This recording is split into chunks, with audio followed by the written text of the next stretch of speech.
السلام عليكم. اليوم غندير معكم مشروب لتدفئة الجسم وعلاج آلام الظهر والسعال.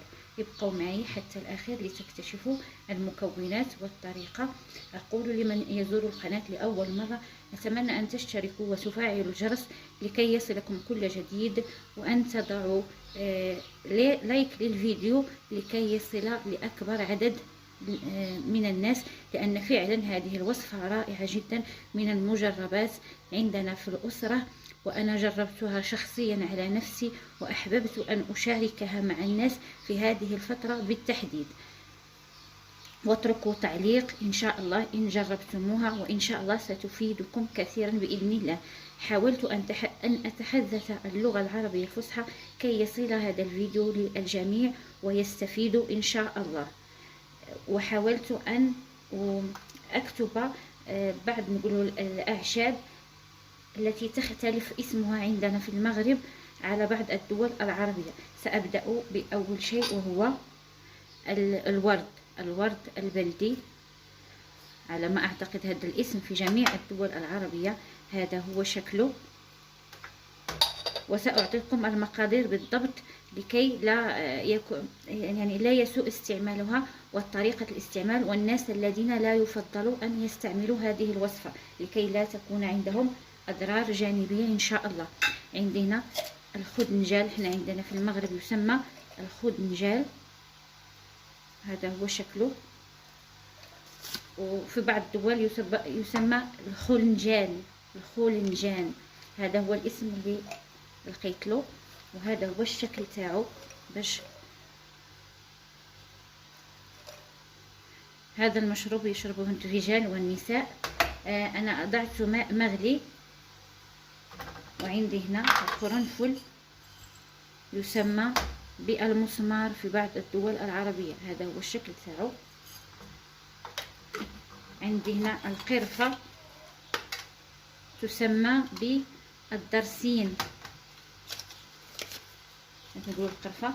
عندي هنا زهرة البابونج تسمى بزهرة البابونج في جميع الدول العربية، هنا راها جافة. عندي هنا احنا نقول الكمون الصوفي، تسمى بالكمون المصوف أم ضريقة، الكمون المصوف أم ضريقة، هذا هو الشكل. وعندي هنا نقول هنا البادين، هيا أحاول أن هذا هو الشكل تاعها. حيت نقولوا الباديانه في بعض الدول كيسموها نجمه الارض او اليانسون النجمي، نجمه الارض او اليانسون النجمي، في المغرب تسمى الباديانه، هذا هو الشكل تاعها. وعندي هنا العلك، هذا هو العلك يسمى باللبان. بالنسبه لحنا في المغرب حاولوا تلقاو هذا العلك، نوريكم الشكل تاعو، هاو تيكون الشكل تاعو صافي واللون تاعو واحد اللون زوين، جايين خنقولوا زجاجي. حاولوا تقداو بحال هذا، لان كاين بعض العطارين كيبيعوا واحد الماركه ماشي هي العلك وتيقول لك انه علك ديال الصحراء، لان حنا هذا العلك اكثريه كيجينا من المناطق الصحراويه. الطريقه ديال الاستعمال ديالو كما قلت لكم غناخذ واحد المقدار، غندير انا واحد البراد هذا صغير تيهز تقريبا 4 الكؤوس صغار. بالنسبه للناس اللي يمكنهم استعمال هذا نقول هذا المشروب، الناس العاديين حتى الاطفال للرجال، الاطفال بالنسبه للاطفال لا يتناولوا كميه كبيره، يمكن ان تناولوا ربع كأس. بالنسبه للنساء والرجال يمكن أن يتناولوا كأس حتى كأس ونصف.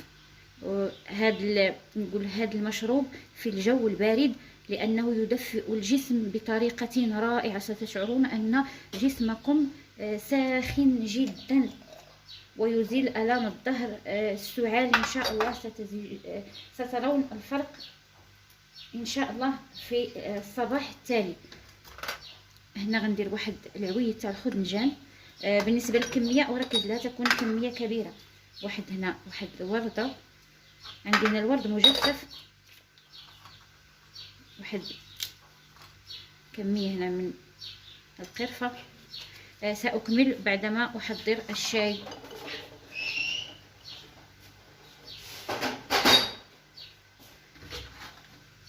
أعتذر ولكن أريد أن أوضح هذا الفيديو. يمكن أن نستعمله مشروب عادي، ولكن بالنسبة للطريقة التي أستعملها أنا وعائلتي على هذه الطريقة، نضع كمية من الشاي. كل واحد يعني طريقة تاع الشاي تختلف من منطقة إلى أخرى، كل واحد يستعمل الطريقة التي يفضلها. وسأضع عليه ماء مغلي. هذا الشاي نوعية جيدة، يعني ما احتاجش انني باش نشلو نعاودو. حتى بالنسبه للكميه تاع الشاي كل واحد يدير الكميه اللي كيفضل. سأضعه على النار حتى يغلي، وبعدها سأضع انا سكر. ان كان متوفر لكم عسل من الاحسن، او بدون سكر من الاحسن. انا ليست عندي كميه كثيره من العسل، ولا استطيع شرب الشاي بدون سكر. المذاق تاعهم جيد، ليس مذاق سيئا. سأكمل التحضيرات التي نديها شوي. كما قلت هنا هاد الوردة، قرفة، خدنجان، وندير هنا من الباديان. أضع القليل من البابونج، زهرة البابونج، القليل جدا من الكمون الصوفي. أنا أتكلم عن نقول كمية مقدار 4 كؤوس صغار. هذا المشروب لا يشربوه الناس الذي عندهم ضغط دم، يعني ارتفاع ضغط الدم، نقولوا طونسيو. ما يشربوش هذا المشروب نهائيا، لانه كيزيد يطلع طونسيو. وما نتعرضوش للبرد نهائيا. بالنسبه لهذا المشروب ملي تشربيه لا تشربي من بعده ماء ابدا.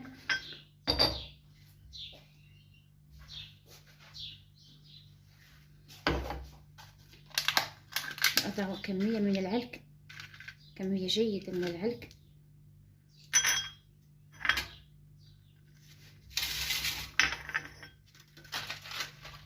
وأضع مسمار القرنفل تقريبا 5-6 حبات. إن لم يكن متوفر لديكم شيء من هذه الأعشاب يمكنكم أن تستغنوا عنها، ولكن من الأفضل أن تجمعوها مع بعضها. أظن أنني لم أنسى شيء. سأغسل هذه الأعشاب وأعود.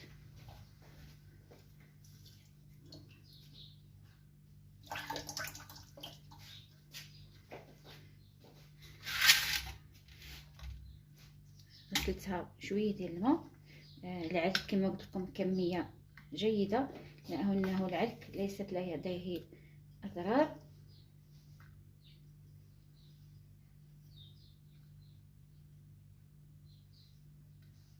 أكرر بالنسبة للناس الذين يعانون من ارتفاع ضغط الدم لا يشربون هذا المشروب. وفي الوقت البرد عندما يكون الجو بارد جدا يمكن أن نشرب كأسين من هذا في الليل، ولا نتعرض للبرد أبدا، ولا نشرب ماء سواء باردا أو ساخنا.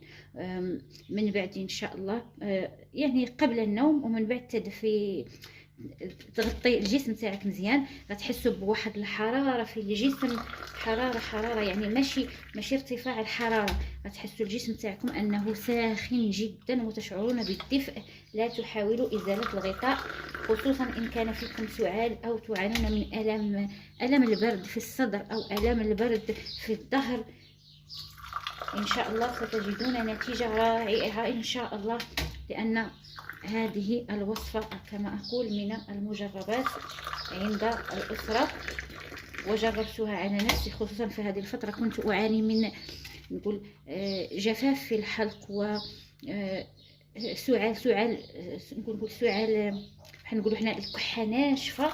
والحمد لله من الليله الاولى الحمد لله في الصباح لاحظت نتيجه رائعه. الالم في الظهر ان شاء الله ستلاحظون الفرق بين 4 ايام 5 ايام 6 ايام، حتى ولو يكون يعني البرد قديم جدا. تداومون هذه الوصفه حتى يزول الالم ان شاء الله. اقول للناس الذين يعانون من ارتفاع ضغط الدم لا يشربون، يعني اللي كيطلع لهم طونسيون دغيا ما يشربوش، واللي شويه يقدوا يشربوا واحد نص كاس، ولكن من الأحسن أنهم يتجنبوا، لأن هذه المكونات كلهم مع بعضياتهم سخان بزاف، يقدروا يسببوش أضرار جانبية. وبالنسبة إلى شربتيها أو تعرضتي للبرد تقدي تكون عندك هلوسة.